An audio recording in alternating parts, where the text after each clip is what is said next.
basses. All right. What bass are you rolling your eyes with? What basses do you play?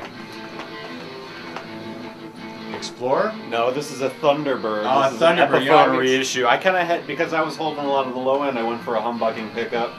And I've never been much of a Fender guy. I've always been a Gibson guy. And frankly, a Gibson Thunderbird is running around $1,500 to $2,000, and the Epiphone reissue was $300. So, and they sound the same. And in fact, they sound better. You know, if you ask me, you know, they're weighted better, and the materials that are coming out of the Epiphone shops I think are equivalent these days to anything the Gibsons are, you know, coming up with. And then gear-wise, I've got gear issues and gear things going on that, you know, I had an orange OR 120 that was my guitar head that became the bass head that has now blown up twice, 2 or 3 times. It can't handle. Is that a new orange? No, that was a vintage. It was a 73.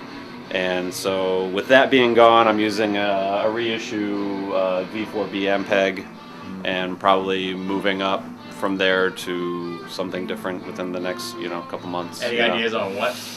I have my eye on 2 things. The Thunder Funk, it's made by Dave Funk, and it's a 550. That sounds like you made it up. No, it's called Thunder Funk. It's a 550 watt, you know, at 4 ohm, you know, output, which is a lot.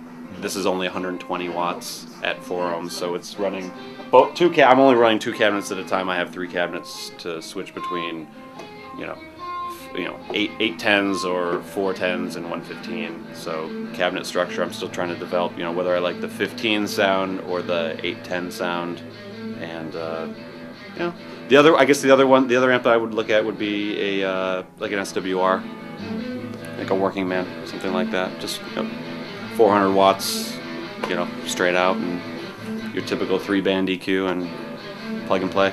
I talk to people about those for different things, like guitars, and for I don't know anything about the bass one, but the guitars and their acoustic amps are really great. Yes. Oh yeah, with some of the acoustic, the vintage, you know, the late '70s solid state bass amps. I mean, you can get them for $250 to $300, and they're just workhorses. But you know, that's not really the kind of gear that I'm kind of in. If it's solid state, I'd probably shoot for something a little bit newer with a 2 preamp. But I think vintage-wise, I was always attracted to vintage amps. I just can't afford to keep them going anymore. Right. You know, the thought of an SVT3, you know, like a vintage SVT Ampeg head would be great.